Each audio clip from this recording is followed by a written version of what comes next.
어지러운 세상, 죄로 물들고 더럽혀진 내 시간 사라지게 하시고 오직 구속한 주만 바라보고 보여지는 은혜의 이 동산이 되게 하옵소서.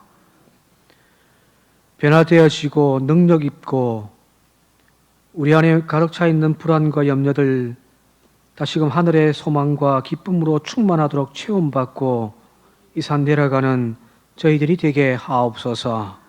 예수님의 이름으로 기도함나이다. 아멘. 찬송가 336장입니다. 찬송 336장.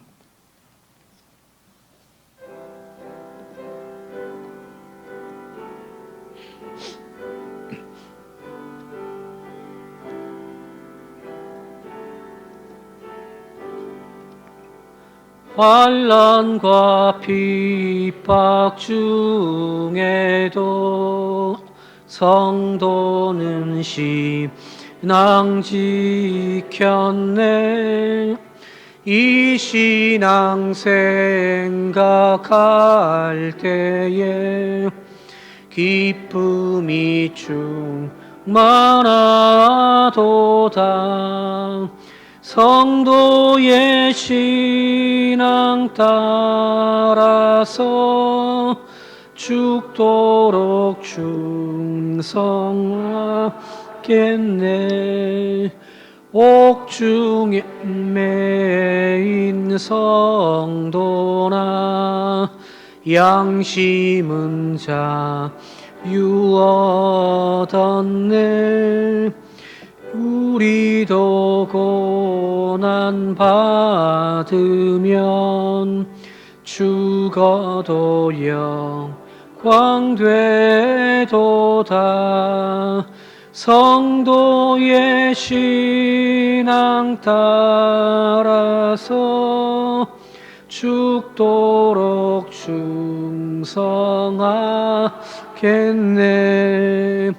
성도의 신앙 본받아 원수도 사랑하겠네. 인자한 언어 행실로 이 신앙 전파하리라. 성도의 신앙 따라서 죽도록 충성하겠네.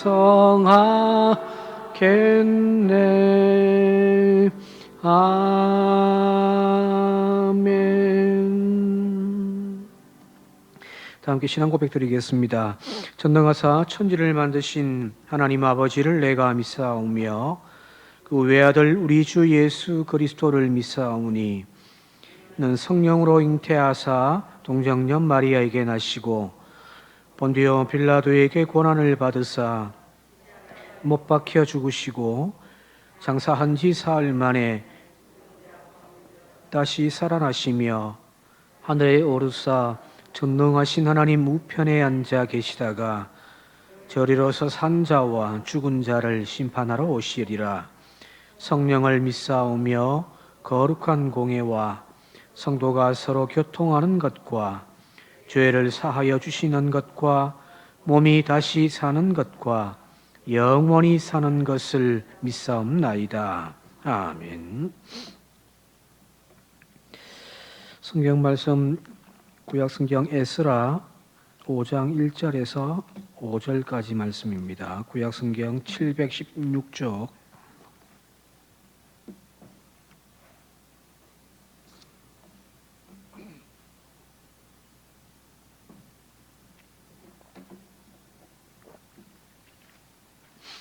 한 글씩 읽겠습니다.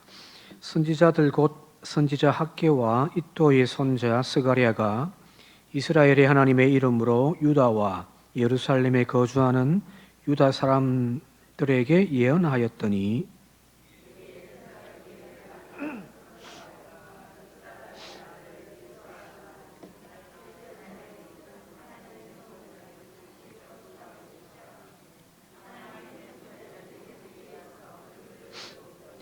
그때에 유브라데 강 건너편 총독 다뜨네와 스달보스네와 그들의 동관들이 다 나와 그들에게 이르되 누가 너희에게 명령하여 이 성전을 건축하고 이 성곽을 마치게 하였느냐 하기로. 함께 읽겠습니다. 하나님이 유다 장로들을 돌보셨으므로 그들이 능히 공사를 막지 못하고 이 일을 다리오에게 아뢰고 그 답장이 오기를 기다렸더라. 아멘.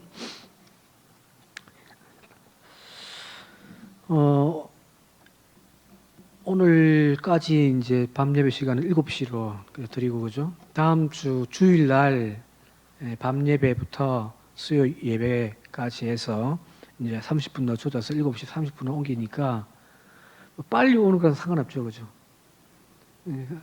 시간이 당겨지면 문제가 되더라고요. 예배 끝날 때쯤 되면 들어오시는 분들이 있어가지고. 근데 빨리 마치고 이제 가기도 합니다만은 뭐 7시 30분이니까 여러분들 또 특히 이제 또 공동 식사하기 전까지는 밤 예배를 또 드리게 되니까 아마 옛날 생각이 또 날 것 같습니다. 이제 밤 예배를 통해서 옛날에 우리가 어떻게 신앙생활을 했는지 우리의 첫사랑을 다시 한 번 더 추억해보는 그런 시간들 되었으면 좋겠습니다. 이스라엘 신앙 공동체가 이제 시작하면서 성전을 건축하기 시작했잖아요. 그러다가 성전 건축이 그 주변에 특히 사마리아에 있는 사람들, 그 주변 사람들의 방해에 의해서 멈추어지고 그것이 이제 18년이라는 시간이 흘러와 버렸습니다. 그런데 다시금 이 성전 건축이 이제 다시 시작되어지기 시작한다는 이야기가 오늘 있는 성경 본문 5장과 다음 장 6장까지 이야기거든요. 1절에 보니까 1절에 선지자들 곧 선지자 학개와 이또의 손자 스가랴가 이스라엘의 하나님의 이름으로 유다와 예루살렘에 거주하는 유다 사람들에게 예언하였더니, 그 예언의 내용은 지난 시간에 잠시 또 말씀드렸고요. 또 학개에서는 너무 잘 알고 있으니까 그 내용은 이제 생략하더라도 예언하기 시작합니다. 하나님의 집이 저렇게 황폐화되어 있는데 우리가 어떻게 편백한 좋은 집에서 우리가 살 수 있겠느냐? 하나님이 저렇게 황무지로 무너져 있는데 우리가 아무리 땅을 갈고 곡식을 일군다고 하나님이 복 주시겠냐? 그런 내용들이거든요. 그리고 2절에 이 예언의 말씀들에 의해서 스알디엘의 아들 스룹바벨과 요소닥의 아들 예수아가 일어나 예루살렘에 있던 하나님의 성전을 다시 건축하기 시작하며 하나님의 선지자들이 그 학개와 또 스가랴겠죠, 그죠?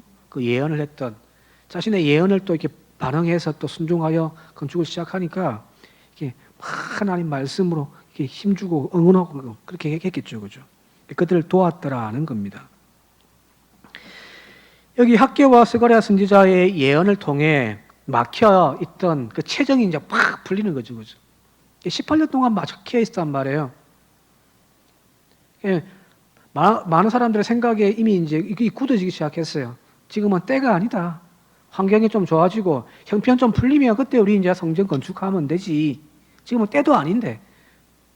괜히 윗사람들한테 눈치 괜히 보이고 또 지키면 안 되니까 그냥 순종하는 마음에 멈추자라고 했단 말이에요. 근데 또 지금 이제 성전이 건축되기 시작하는데 이 학개와 스가랴의 예언을 이해하기 위해서 그 당시에 시대적인 배경을 좀 제가 설명을 좀 드릴게요. 예, 성경에는 없는 이야기예요. 그런데 이제 그 주변국들, 특히 페르시아, 바사, 고레스가 있던 그 페르시아의 고대 문명들 또 이게 발굴하면서 나왔던 자료들 그런 것들에 의해서 이제 이게 밝혀지는 거예요. 페르시아의 정치적인 격동기가 이제 이 시기에 일어납니다. BC 529년에 고레스가 이스라엘 백성들을 이제 포로로 잡혀가 있던 바벨론에서 다 돌려 보내 주었던, 그래서 많은 유대인들이 그는 하나님 보낸 사람이다 라고 할 정도로 칭찬을 받았던 그 고레스가 약사르테스라고 하는, 지금으로 이야기하면은 어디쯤이냐면은 그 아프가니스탄이 아시죠? 그죠?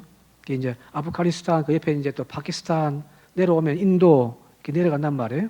이제 동진을 해서 영토를 확장하기 위하여 그쪽 유목민들과 함께 전쟁을 하다가 거기서 이제 이 고레스가 죽게 되었습니다.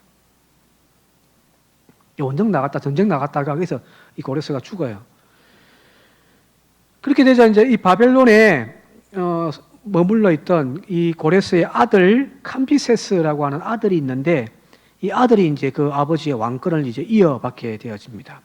근데 이 캄비세스가 많은 업적들이 있는데 그 중에서 가장 큰 업적이 뭐냐면은 주변에 이제 정복지들이 많아요. 많은 전쟁에 나가서 땅을 정복하고, 가장 큰 업적이 바로 쭉 남하해가지고 애굽 이집트를 정복해 버립니다. 그게 BC 525년이거든요. 이제 큰 군대들 이끌어 와가지고 그 이집트를 막 고대 문명 큰 국가는 그걸 점령해 버렸으니 대단한 업적이죠. 그리고 이제 한 2년 후에 애굽에서부터 나와가지고 팔레스틴 땅을 거쳐서 이제 본국으로 돌아가려고 하는 중간쯤에 시리아쯤에 도착했을 때 본국에서 소식이 오는데, 그게 뭐냐면은 본국에 가우마티라고 하는 사람이 자신이 왕이다라고 해가지고 쿠데타를 일으켜 버린 거예요. 왕이 비어 있는 사이에. 이제 대리자를 하나 세워놓고 왔을 거 아니에요, 그죠? 근데 그 대리자를 죽여버리고 자기가 왕이 되어버렸단 말이에요. 공식적인 왕은 이제 그 사람이죠, 그죠? 자기는 아무것도 아니죠. 그래서 이제 거기에서 그냥 죽어버려요. 이 캄비세스가. 이래서 이제 이 대제국 페르시아, 바사, 성경 말로 하면 바사고 우리 말로 하면 페르시아 제국이 막 혼동의 시대로 빠져들어가기 시작합니다. 이 사태를 수습한 인물이 누구냐면은 이제 우리 집안에서 이렇게 쭉쭉쭉 고레스부터 시작해가지고 캄비세스 이렇게 쭉 내려가는데 갑자기 중간에서 누가 하나 훅 들어가 버린 거잖아요, 그죠? 그래서 이제 이 상황을 이제 잘 정리한 사람이 누구냐면은 바로 다리오라고 하는 왕입니다. 이 다리오는 누구냐면은 고레스의 사위입니다. 고레스 왕의 사위였는데 자기 집안의 왕권이 그저 어떤 한 사람에 의해서 이게 박탈당했잖아요. 이걸 다시 빼앗기 위하여 이제 전쟁을 일으켜서 이제 다시 자기가 왕이 되어집니다. 고레스의 집안이잖아요. 정통성은 있잖아요, 이거죠. 있단 말이에요. 그런데 이 다리오가 왕이 되었을 때에 왕권은 다시 빼앗아 왔는데 문제는 제국의 전역에서 반란들이 일어납니다. 계속해서 이제 그죠? 고레스가 전쟁 나와 죽고 자기 아들이었던 캄비세스가 죽고 막 왕을 빼앗겨 버리고 그죠? 사람들의 생각에 이거 상황이 막 급변하니까 곧 있으면은 이 페르시아 망하겠다라고 느끼는 거예요. 지금 우리가 일본 보면은 느끼는 게 옛날에는 일본 하면 그죠? 믿기도 했지만 부러웠잖아요. 일본 제품 최고로 여겼잖아요, 이거죠. 늘 부러워했단 말이에요. 근데 지금은요, 전혀 부러워할 이유도 없고, 그죠. 부러워하는 우리나라 사람들은 없단 말이에요. 일본 보면은 지금 상황이 보면 저러다 망하는 거 아닌가 싶을 정도입니다. 지금 이 상황에서도 많은 속국들이 보았을 때에 뭐 왕정이 막 흔들리고 있으니 곧 망하겠다는 생각이 드니까 계속해서 여기저기에서 반란들이 일어납니다. 그거는 뭐 아시리아 시대도 마찬가지고 바벨론 시대도 마찬가지였잖아요, 그죠? 그 넓은 땅덩어리에 확 다 잡고 있으려니까 그죠? 평안한 날이 있겠습니까? 이놈이 반란이 이렇게 저놈도 반란이 이렇게 그럴 거잖아요. 이 시기가 그래요. 그래서 다리오가 페르시아의 왕권을 잡고서 왕이 되었지만은 몇 년 동안은 이 전역에 퍼져 있는 반란을 잠재우기 위하여 계속 나가서 전쟁만 합니다. 우리로 이야기하면은 이 대한민국 땅에 전라도가 데모 이렇게 그거가 또 막 깃게 부수고 또 저 경상도에서 또 데모 일어나니까 그거가 또 잠잠하게 만들고 또 충청도 가서 또 하고 막 지금 그렇게 하면서 한 몇 년을 보내버리거든요. 근데 이 다리오 왕이 그걸 다 이렇게 평안하게 만들어 버립니다.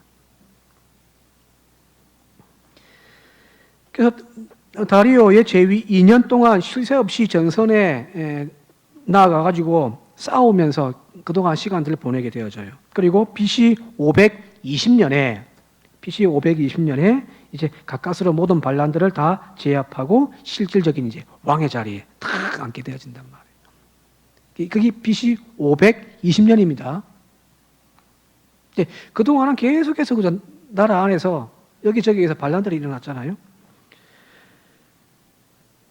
자, 이 상황에 팔레스틴 땅과 애굽도 마찬가지예요.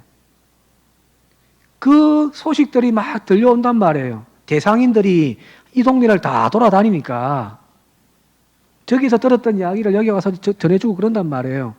그러니까 들어보니까 바벨론도 지금 막 반란을 일으켰다고 하네. 메대도 일으켰다고 하네. 엘람도 일으켰다고 하네.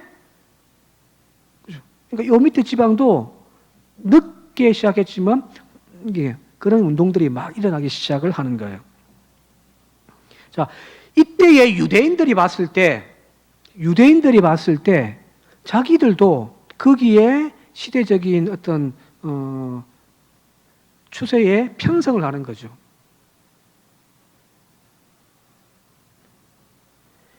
여호와께서 오래전부터 예언에 의해서 하나님이 역사를 주관하시고 아시리아도 하나님이 심판하실 것이고 바벨론도 심판하실 것이고 하는 그런 이야기들을 자기들은 눈으로 직접 보고 확인했단 말이에요. 아, 이제 하나님이 움직이기 시작하는구나 라고 하는 마음들이 생기는 거예요.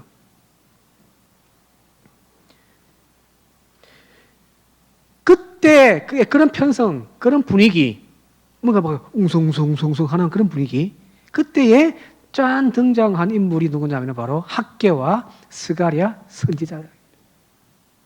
그동안은 정부 눈치 본다고 정부에서 하지 말라고 딱지도 붙여놨잖아요, 이거죠. 그러니까 어떻게 눈치 보여가지고 무서워서 문도 못 여는 거죠. 근데 지금 보니까 페르시아 왕권이 막 흔들리고 있는 그런 상황이고 여기저기서 반란이 일어나니까 이때다 싶어가지고 만나면 저기 딱지 붙은 거 탁 떼고 들어오는 거예요.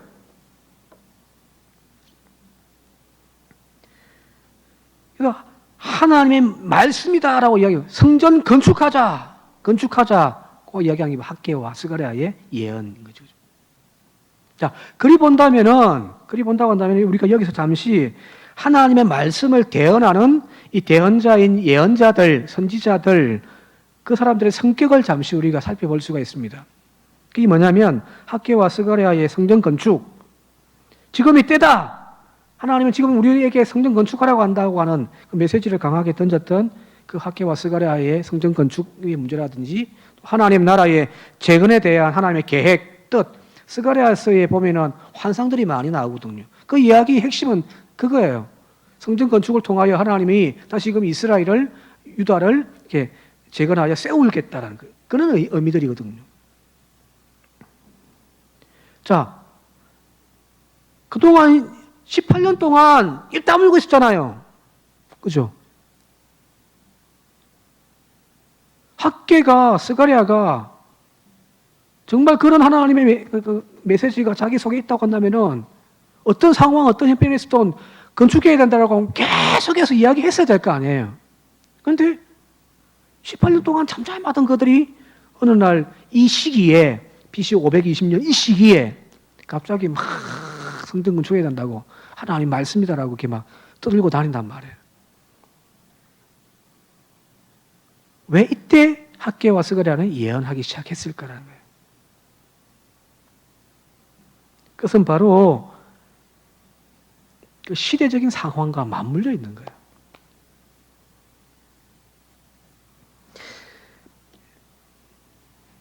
우리가 흔히 예언자들이 뭐 예언을 한다, 예언의 은사를 받았다라고 우리가 이야기를 하는 사람들 보면은 단순하게 산기도 올라가가지고 산기도 올라가서 나무 뿌리 붙잡고 그죠? 소나무 하나씩 붙잡고 막 흔들면서 성령의 은사 부어달라고 막 기도하잖아요, 그죠? 그러면서 이제 하나 성령의 은사 가운데 하나가 예언으로 탁 튀어나오죠. 그게 막 예언하기 시작하고 우리가 이렇게 보통 생각을 하는데 그런 예언이 아니에요. 적어도 학개와 스가랴 같은 사람들은 이들뿐만 아니라 이사야도 마찬가지고 선지자 하박국도 마찬가지고 구약 성경에 나와 있는 선지자들의 특징은 뭐냐면 그냥 어느 날 갑자기 기도하다가 막 성령이 뜨거워져 가지고 막 예언하는 것이 아니라 구약에 소개되어 있는 이 선지자들의 특징은 그 시대를 읽을 줄 아는 사람들이었어요. 지금 국제적인 정세가 어떻게 되어져 가고 있고 경제가 어떻게 될 거고 이걸 볼 줄 아는 사람들이었단 말이에요. 그냥 어느 날 필이 꽂혀가지고 하나님 지금 말씀하신다 이게 아니었단 말이에요. 그러면은 옛날에 했어야지. 근데 지금 시대 상황이 그렇고 국제적인 정세가 그렇고 지금 뭐가 여기저기에서 발랄이 일어나고 뭔가 꿈틀꿈틀거리는 그걸 볼 줄 아는 식견이 있었던 사람들이에요. 이사야 같은 사람이 특히 그런 어떤 국제적인 그 어떤 시각을 가지고 있는 사람이라고 이야기를 하거든요. 단순하게 오늘 우리들처럼 자신과 내 가족의 안위만을 생각하고 하늘의 축복을 간구하며 기도했던 그런 어떤 기복신앙인들이 아니란 말이에요. 산기도 갔더니 어느 날 막 가슴이 뜨거워지고 뭔가 환상 같은 것이 보이더라. 이런 예언이 아니었단 말이에요. 시대의 아픔을, 민족의 아픔을 가슴에 품고 민족의 미래를 꿈꾸면서 하늘을 향하여 눈물의 기도를 했던 사람들이에요. 하박국이 이렇잖아요. 하박국의 이야기가. 왜 하나님 세상이 이렇게 엉망진창입니까? 하나님께 막 따지는 그런 사람이었단 말이에요. 칼빈의 말처럼 크리스찬에게 성도에게 한 손에는 오른손에는 성경이 들려 있고 또 한쪽 손에는 뭐가 들려 있죠? 신문이 들려 있어야 된단 말이에요. 학개가 바로 그런 사람들이었고 스가랴가 바로 그런 사람들이었어요. 시대에 세상이 어떻게 흘러가는지는 볼 줄을 모르면서 오직 교회만 나와가지고 기도만 하고 그랬더니 하나님의 예언이 딱 나에게 충만해져가지고 그렇게 하지 않았다고 보여지잖아요. 시대적인 꿈틀거리는 그 속에서 맞다 지금이 때다 하면서 막 뛰쳐나간 거거든요. 단순히 자신의 가정과 자신의 복만을 간구하고 자기 교회의 부흥만을 외치는 오늘 한국 교회는 그리 보면은 하나님의 예언의 말씀이 오늘 우리들에게서 외쳐지지 않는 거예요.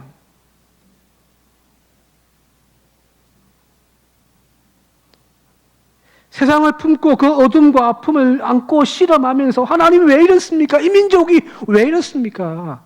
한국 교회가 왜 이렇습니까? 가슴을 치며 기도하는 그 사람들 통하여 하나님의 음성이 비로소 들려지기 시작하는 거예요.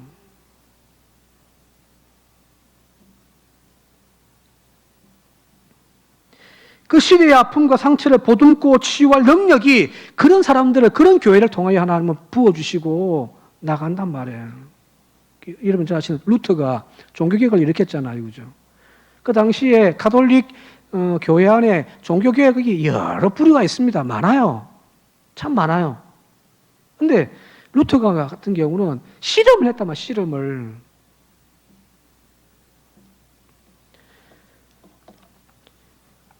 기장교회가 바로 그런 역사를 감당해 왔잖아요. 그죠? 그래서 단순하게 어떤 교회 안에만 신앙이 아니라 세상을 바라보고서 그 세상을 품고서 실험하며 왔단 말이거든요. 또한 우리 교회가 바로 이 한국 교회 더 넓게는 이 시대와 이 세상을 품고 하나님의 말씀으로 치유할 수 있는 그런 교회가 되었으면 좋겠습니다. 우리의 시선을 좀 넓게 보자는 말이에요. 깊게 보고. 이런 믿음과 이런 그게 없으면은 성경을 자기 마음대로 해석해 버리는 거죠. 그래서 뭐 온전한 주님의 헌신자가 되려면은 자기 똥을 먹어야 된다. 미친 것들이죠. 신앙이 왠지 세상 사람들의 눈에 볼 때는 비정상적으로 보인단 말이에요. 우리들 안에서는 그 언어가 이렇게 통용되기 때문에 거기 어찌 보면은 그렇게 해야 된다 하고 또 이렇게 분위기상 갈 수가 있는데, 근데 한 발짝만 물러서서 보게 되어지면은 이상한 거죠, 그죠? 예언이라 주시고 막 하는데 그게 진짜 하나님의 예언인지, 진짜 예언은 바로 이런 사람들에게서 나오는 거예요. 시대를 부여안고 몸부림치는 사람. 저 세상의 썩어감을 보고서 가슴 치며 하나님 왜 이렇습니까? 하며 외치는 사람.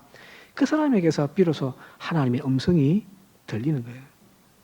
무슨 환상을 보고 막 미래를 막 예측하고 그런 예언이 아니라.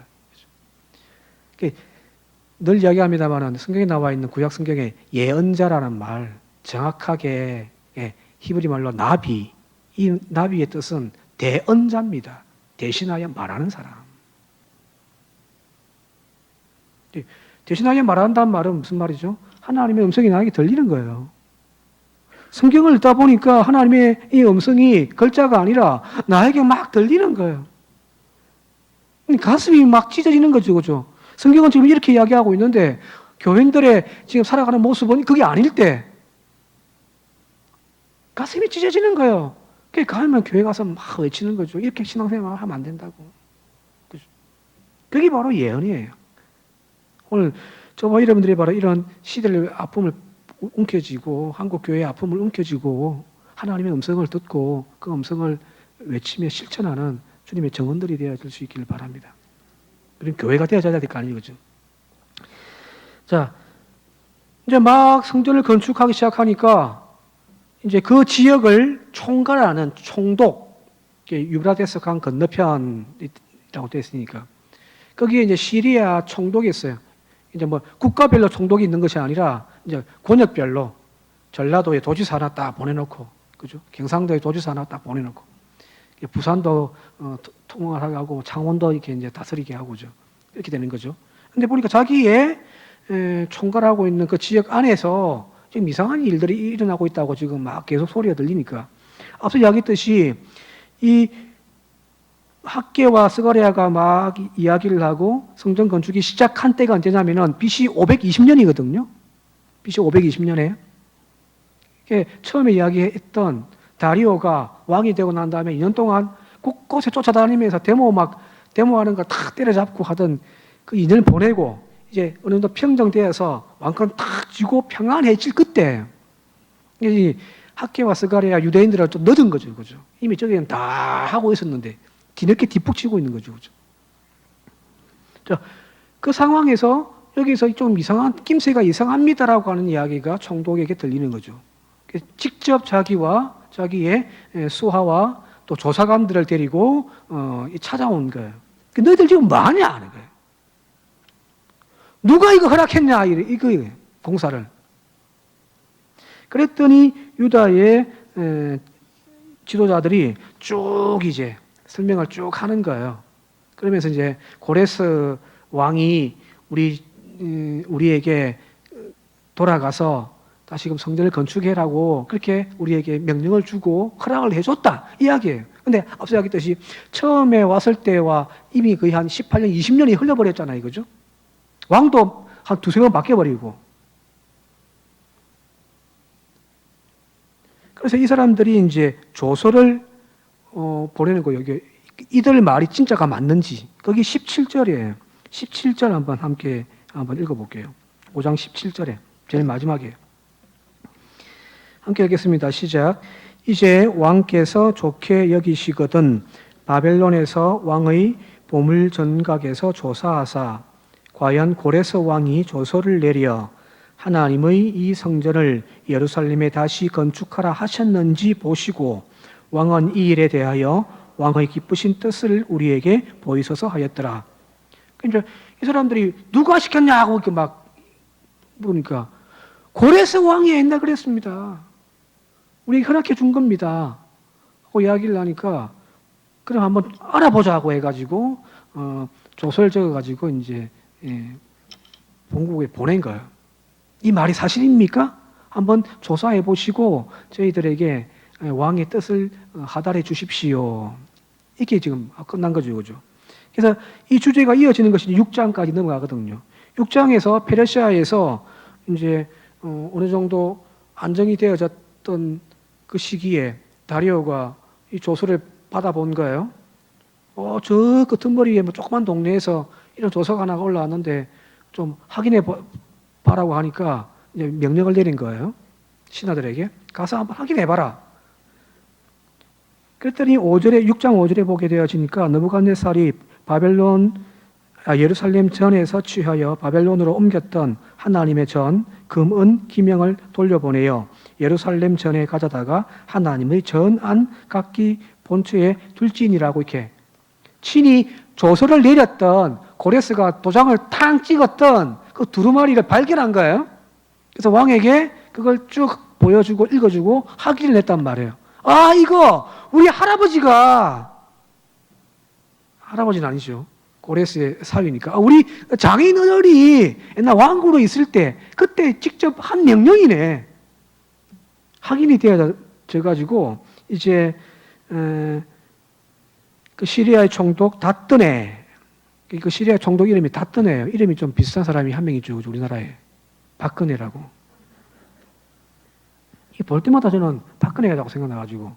근데 그 시리아 총독 이름이 다뜨네. 이게 다시금 조서를 적어가지고 내려 보냅니다. 그 이야기가 6장 6절에서 7절까지인데 한번 함께 읽어보도록 하겠습니다. 6장 6절에서 7절 시작. 이제 유브라데 강 건너편 총독 다뜨네와 스달보스네와 너희 동관 유브라데 강 건너편 아바삭 사람들은 그곳을 멀리하여, 여기서 그곳이란 예루살렘이죠, 그죠? 예루살렘에서 너희들 멀리해라, 신경 끊어라. 7절. 하나님의 성전 공사를 막지 말고 유다 총독과 장로들이 하나님의 이 성전을 제자리에 건축하게 하라. 허락해주라. 우리 장인어른이 왕으로 있을 때 이미 허락한 건데 너희들이 그걸 막으면 안 된다. 방해하지 말고 적극 도와주라. 그리고 왕궁에서 필요한 경비들이 필요하면은 그것도 직접 너희들이 갖다 주어라. 이게 돼가지고 갑자기 막 눈치 보면서 성전 건축을 막 시작하다가 지금 어떻게 되냐면 이제 확정받았잖아요, 이거죠. 왕의 명령이란 말이에요. 급 진전되어져 가지고 성전 건축이 한 4년 만에 다 완공되어져 가지고 하나님께 6장에 나중에 뒤에 보면 이제 봉헌식을 올린단 말이에요. 자, 얼마 전까지만 해도 백성들이 이야기했어요. 지금 때가 아니다, 지금 때가 아니다, 지금 때가 아니다. 그런 소리 하지 마, 그런 소리 하지 마라. 그건 인간의 생각이었죠. 우리가 뜻을 세우고 하나님의 말씀에 순종하여 나아가기만 하면은, 지난 시간에 말씀드렸습니다만, 하나님이 이루어 가십니다. 저는 그걸 목회하면서 많이 느껴요. 아직 목회 오래 못 해봤지만, 짧은 목회 경력이지만, 그 속에서도 우리가 뜻을 세우고 하나님의 말씀에 순종하여 붙잡고 나아가기만 하면은 하나님이 이루어 가시더란 말이에요. 그건 여러 목사님들의 이야기를 통해서도 확답받거든요. 내 핑계 대지 맙시다. 상황 핑계 대지 말고요. 저는 능력이 안 돼서 그런 핑계도 대지 말고요. 하나님이 하시겠다라고 하는 분명한 확신이 있고 나에게 말씀 주시면 그거 붙잡고 못해도 그냥 씨름해보는 거예요. 그러면 반드시 하나님이 이루어 가십니다. 이사야에 그런 이야기들이 많이 나온단 말이에요. 그래서 BC 536년에 성전이 착공되어져 가지고 20년 만에 18년 그 공쳤고 이제 하나님 앞에 영광으로 드려지는 거죠. 하나만 더 하고 마치도록 하겠습니다. 그런데 이 시즌에 이제 성전이 막 건축되어지고 이제 봉헌되어질 이때에 이 성전 건축할 때 우리 아까 5장 1절에 봤습니다만은 주축이 누구냐면은 스룹바벨과 예수아잖아요. 여호수아, 대제사장 여호수아와 유대인 총독이라고 할 수 있는 스룹바벨이 이제 막 주축이 되어져 가지고 성전 건축하고 유대 공동체를 막 재건하는 일을 담당했단 말이에요. 근데 이 사건 이후로 이제 스룹바벨이 역사에서 사라져 버려요. 두 축이 있는데 한 축이 다윗의 자손인 이 한 사람이 사라져 버리고 누가 이제 유다 사회의 주축이 되냐면은 대제사장 여호수아가 유다 사회의 주축이 되어지고 또 그의 후손들이 계속해서 이 공동체를 이끌어가는 지도자로 등극을 합니다.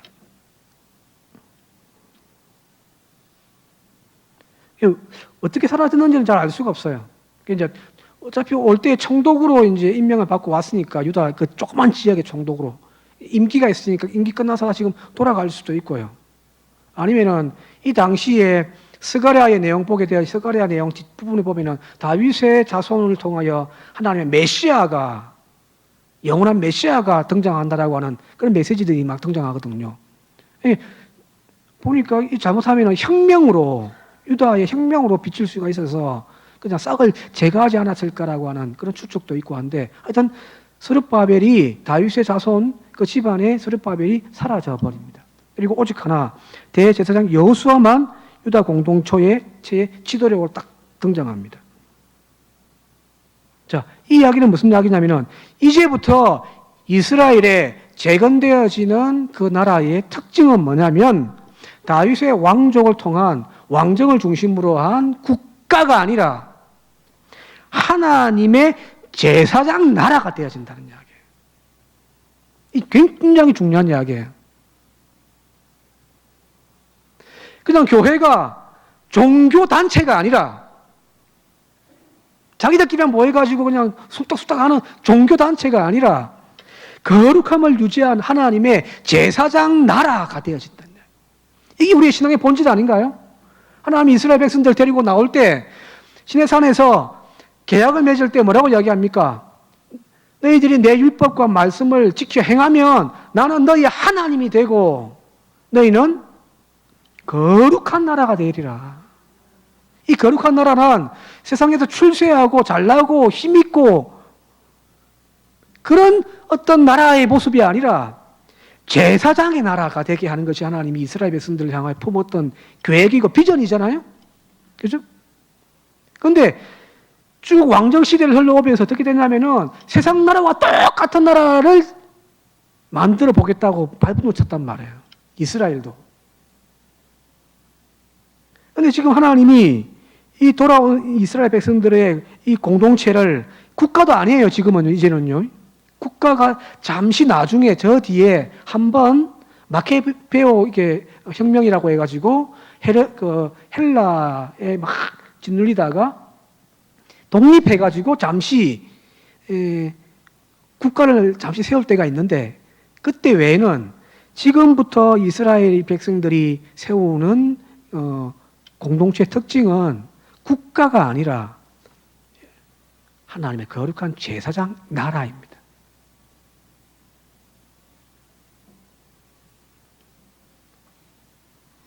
이 땅 가운데 존재하는 교회의 존재 목적도 여기 있지 않습니까? 하나님의 다스림과 통치를 진정으로 인정하고 세상의 질서와 세상의 가치대로 따라가는 그런 어떤 교회가 아니라 사이즈 자랑하고 와 목사님 어디 교회 심하세요?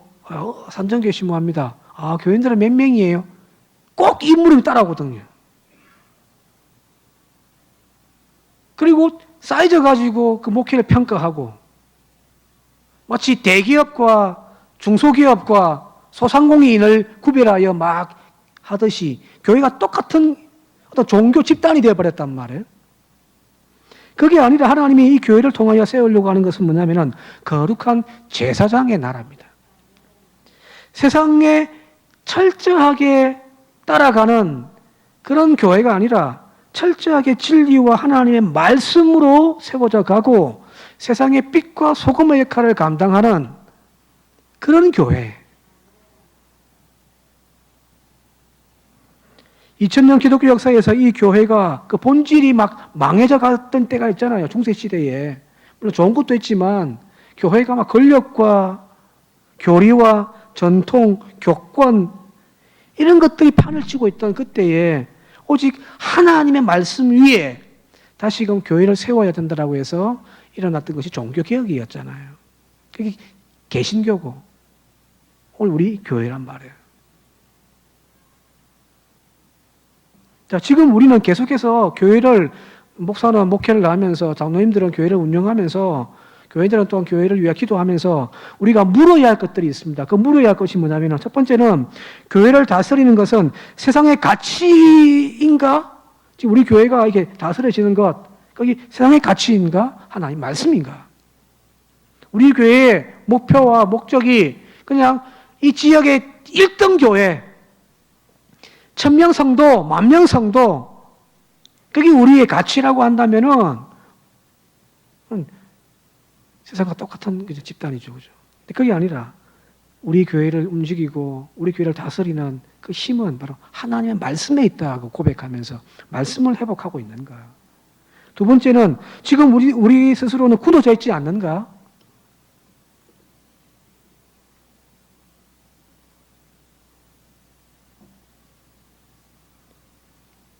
그게 아니라면 날마다 우리의 살을 깎아내면서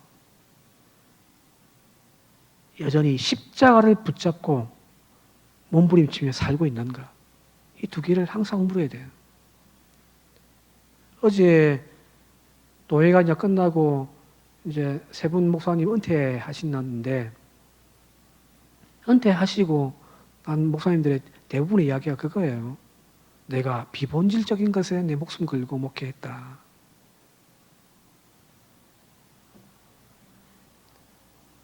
이제 하나님이 나에게 맡기실 때에 맡겨놓았던 그것이 있는데 그거는 소홀히 하고 단지 교회 사이즈 키우기 위하여 교인들 그냥 눈치 보면서 경쟁하면서 그런 목회하면서 시간 다 보냈다라고 말씀하시는 후회하시는 목사님들도 많거든요. 이제 그 끝날 때쯤 돼 보니까 아는 거죠. 그죠? 우리의 신앙도 마찬가지입니다. 하나님 앞에 섰을 때 너 뭐 했냐? 너 뭐 했냐라고 물어볼 때에 하나님 앞에 내어놓을 것이 있는 그런 저와 여러분들의 믿음 생활, 우리의 교회가 되어줄 수 있기를 주님 이름으로 축원드립니다. 함께 기도드리겠습니다. 고마우신 아버지 하나님, 하나님 말씀 떨어질 때 자고 우면하며 계산기 두들기는 우리의 신앙이 아니라 아멘하며 하나님 말씀 붙잡고 해보겠노라고 흉내라도 낼 줄 아는 그런 저희들이 되게 하옵소서. 일이 다 끝났을 때 우리는 한 사람도 빠짐없이 다음과 같이 고백하게 되어줄 줄 믿습니다. 하나님이 그 만군의 주 여호와의 하나님의 열심히 이 일을 이루어 놓으셨노라. 주여 이 능력과 은혜와 기적들을 경험하는 우리의 삶이 되게 하시고 우리의 교회가 되게 하여 주옵소서. 더불어 아버지 하나님, 점점 교회가 세상의 눈으로 볼 때에 비정상적이고 이상해져가는 광기의 교회가 되지 않도록 오늘 저희들에게 더 큰 시대를 볼 줄 알고 또한 이끌어갈 줄 아는 그런 우리의 믿음 생활 되게 하시고 건강하고 건전한 교회들이 되게 하옵소서. 예수님의 이름으로 기도하옵나이다. 아멘. 다 함께 찬송가 496장입니다. 찬송 496장.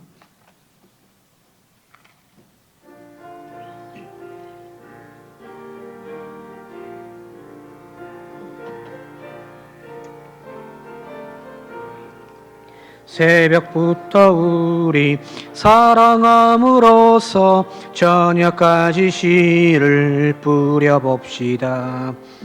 열매 차차 익어 곡식 거둘 때에 기쁨으로 단을 거두리로다. 거두리로다. 거두리로다. 기쁨으로 단을 거두리로다. 거두리로다. 거두리로다. 기쁨으로 늘 거두리로다. 비가 오는 것과 바람 부는 것을 겁을 내지 말고 뿌려봅시다. 일을 마쳐놓고 곡식 거둘 때에 기쁨으로 늘 거두리로다. 거두리로다. 거두리로다. 기쁨으로 늘 거두리로다. 거두리로다. 거두리로다. 기쁨으로 늘 거두리로다. 씨를 뿌릴 때에 나지 아니할까 염려하며 심히 애탈지라도 나중 예수께서 칭찬하시리니 기쁨으로 늘 거두리로다. 거두리로다. 거두리로다.